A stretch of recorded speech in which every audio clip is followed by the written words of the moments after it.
이번 시간부터는 컴퓨팅 사고의 핵심 개념 마지막으로 알고리즘에 대해 알아보겠습니다. 이번 시간은 그중 첫 번째로 알고리즘이라는 게 뭔지 정의를 살펴보겠습니다. 아마 알고리즘이라는 단어는 많이 들어보셨을 겁니다. 알고리즘의 정의는 학자들에 따라 다양하게 정의되는데 의미는 서로 비슷합니다. 어떻게 정의들을 해 놓았는지 한번 읽어보겠습니다. 우선 어떤 문제를 해결하기 위한 명령들로 구성된 일련의 순서화된 차례나 절차, 규칙, 방법, 이런 정의가 있고요. 문제를 해결하기 위해 필요한 여러 가지 단계들을 체계적으로 명시해 놓은 것. 또 그대로 따라했을 때 목적을 달성하거나 문제를 해결하도록 하는 독립된 액션들의 순서. 영어로 된 정의는 사전에 나온 정의인데요. 일반적으로 특정한 문제 유형을 해결하거나 계산을 수행하는 데 사용하는 잘 정의된 유한계의 순차적 명령이라고 되어 있습니다. 다 비슷하죠. 정리를 하면 유한계, 개수가 제한이 되어 있다는 겁니다. 유한계의 명령이 있는데 이걸 하나하나 차례대로 수행을 하면 문제가 해결된다. 주어진 문제를 해결할 수 있다. 뭐 그런 의미인데 사실 문제가 먼저입니다. 그래서 문제를 해결하기 위해 필요한 절차에 따라서 유한계의 명령을 순차적으로 나열을 해 놓은 것. 이쯤 되면 알고리즘의 정의라고 할 수 있겠습니다. 즉, 간단하게 요약을 하면 문제를 해결하는 데 필요한 절차입니다. 일상생활에서 볼 수 있는 알고리즘 사례를 몇 가지 나열했습니다. 음식을 만들어야 한다거나, 전화를 걸어서 상대에게 메시지를 전달한다거나, 그렇습니다. TV 시청도 마찬가지. 저렇게 나눠서 해결하기위해서 봤던 것처럼 큰 덩어리에 이름을 붙여서 사용하지만 저걸 해결하려면 작은 일들로 우선 나누고 필요에 따라 관계에서 우리가 살펴봤던 것, 순차, 병렬, 조건, 이런 것들에 따라서 실행을 해야 목적을 달성할 수 있는 겁니다. 대표적인 예로 휴대폰으로 문자 보내는 알고리즘을 정리를 해 봤는데요. 한번 맞는지 살펴보시죠. 우선 휴대폰 잠금을 해제하고 문자 앱을 찾아서 앱을 실행하고 보낼 사람을 입력하고 메시지를 입력하고 전송 버튼을 누른 후에 앱을 종료합니다. 그리고 마지막으로 휴대폰을 잠그겠죠. 맞습니까? 잠깐만 생각을 해보면 여기 보이는 절차는 모든 단계에서 내가 시도했던 것들이 다 성공했을 때의 절차입니다. 예컨대 잠금을 해제하려고 했는데 안 되는 경우, 문자 앱이 없거나 못 찾는 경우, 보낼 사람이 주소록에 없는 경우, 이런 예외 상황들이 아주 많이 개입이 될 수 있는 알고리즘입니다. 그래서 우리가 쉽게 생각하는 문자 보내기 같은 일도 발생될 수 있는 모든 경우의 수를 고려하면, 즉 알고리즘으로 정리해서 기술하는 게 쉽지 않은 문제라는 것을 알 수 있습니다. 그리고 현실 세계의 문제 해결 알고리즘을 작성하려다 보면 부딪히는 게 있는데요. 사람의 생각과 실제 하는 일의 단위에 차이가 있다는 겁니다. 사람은 굉장히 빠르게 복잡한 사고를 수행합니다. 그래서 많은 일들이 묶여 있는 것들을 나누어 생각하지 않고 한 번에 수행 가능한 단위로 간주하는 경향이 있습니다. 즉, 무슨 얘기냐면 인간은 우리가 핵심만 단순하게 해서 살펴봤던 중간 수준의 단순화에 매우 익숙하기 때문에 낮은 수준의 단순화를 하려면 익숙하게 잘 할 수 있음에도 불구하고 생각할 시간을 필요로 한다는 얘기입니다. 예를 들어 여러 장의 카드에서 원하는 카드 한 장을 찾는 문제가 주어지면 사람은 그냥 뒤져서 찾으면 된다, 이렇게 간단하게 생각합니다. 하지만 실제로는 여러 가지 훨씬 작은 문제들을 해결해서 궁극적으로 하나의 카드를 찾게 되거든요. 꼭 이 방법이 아니더라도 마찬가지입니다. 하지만 알고리즘은 누가 보더라도 같은 생각을 할 수 있도록 작성이 되어야 합니다. 그래서 문화적, 사회적, 경험적 차이에 따라서 해석이 달라지면 안 됩니다. 즉, 상세하게, 정확하게, 정밀하게 작성이 되어야 한다는 의미입니다.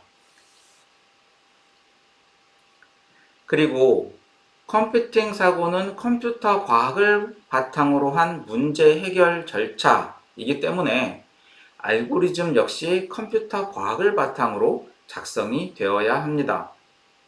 즉, 문제를 아주 작은 단위로 나누되 작업은 명확하고 구체적이어야 하고, 그리고 적절한 순서에 따라 수행될 수 있도록 잘 기술되어야 한다는 겁니다. 또 하나, 우리가 이야기하는 프로그램이라는 것은 알고리즘과 데이터의 조합으로 표현되기도 합니다. 따라서 알고리즘을 정확하게 기술하기 위해서는 문제 해결에 적합한 컴퓨터 과학의 데이터 표현 방식을 사용해야 한다는 점입니다. 그러면 좋은 알고리즘은 어떤 특징을 가지고 있어야 하는지 한번 살펴보겠습니다. 흔히 5가지 조건을 이야기합니다. 하나씩 알아보죠. 우선은 각 명령, 작업이 모호하지 않아야 합니다. 이게 가장 우선입니다. 더 단순화할 필요도 없고 누구나 읽으면 같은 생각을 할 수 있어야 합니다. 예를 들어 어디에서 어디로 가장 빠른 경로로 이동하세요 라고 할 때 이렇게 해서는 안 되죠. 각각의 단계는 매우 명확한 작업이어야 하고 이게 조합된 것이어야 좋은 알고리즘이라고 할 수 있습니다. 이렇게요.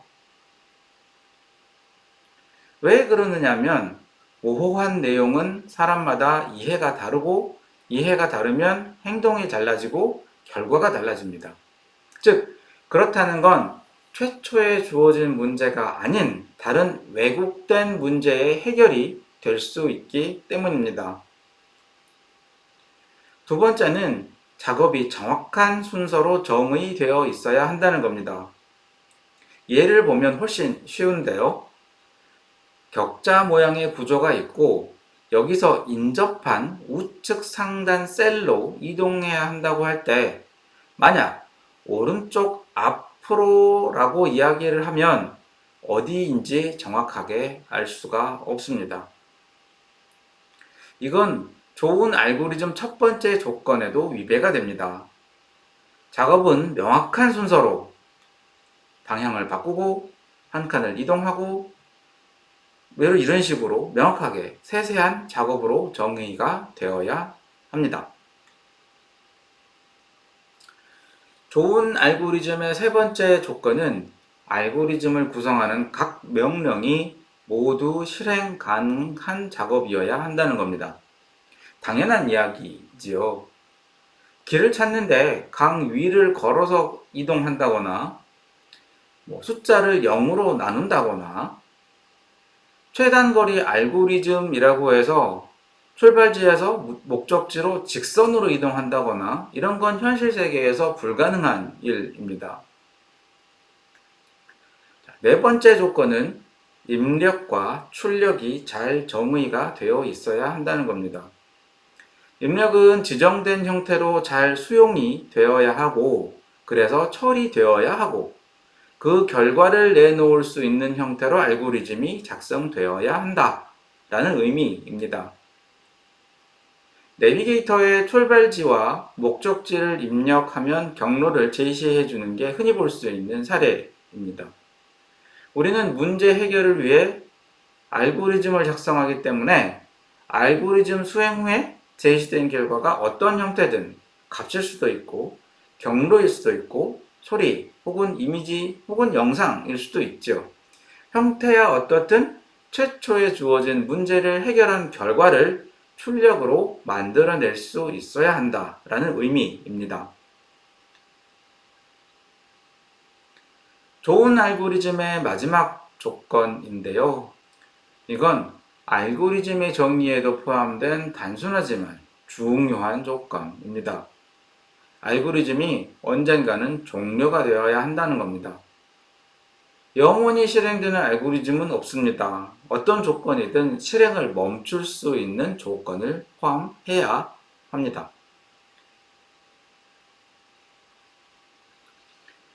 실생활에서 자주 하는 일 하나를 골라 좋은 알고리즘 조건에 따라 정리를 해 보겠습니다. 문제는 7000번 버스를 이용해서 사당으로 이동하세요 라는 것입니다. 7000번은 학교 앞에서 탈 수 있는 버스이고요. 환승 없이 바로 사당에서 내릴 수 있습니다.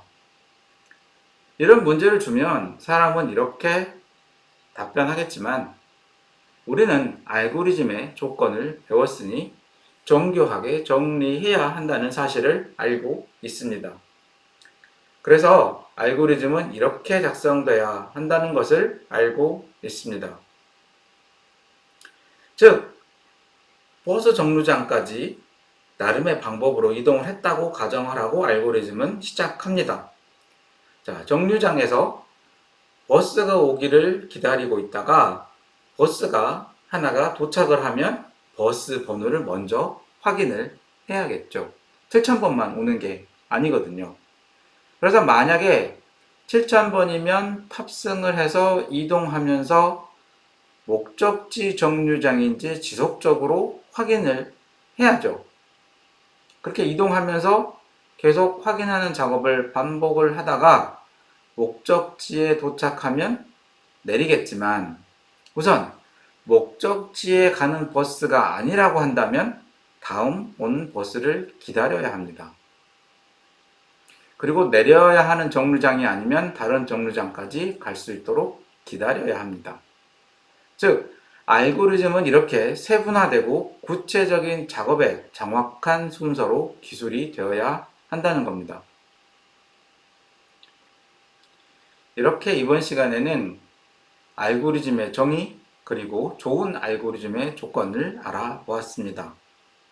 다음 시간에는 작업의 순서를 제어하는 방법을 살펴보겠습니다.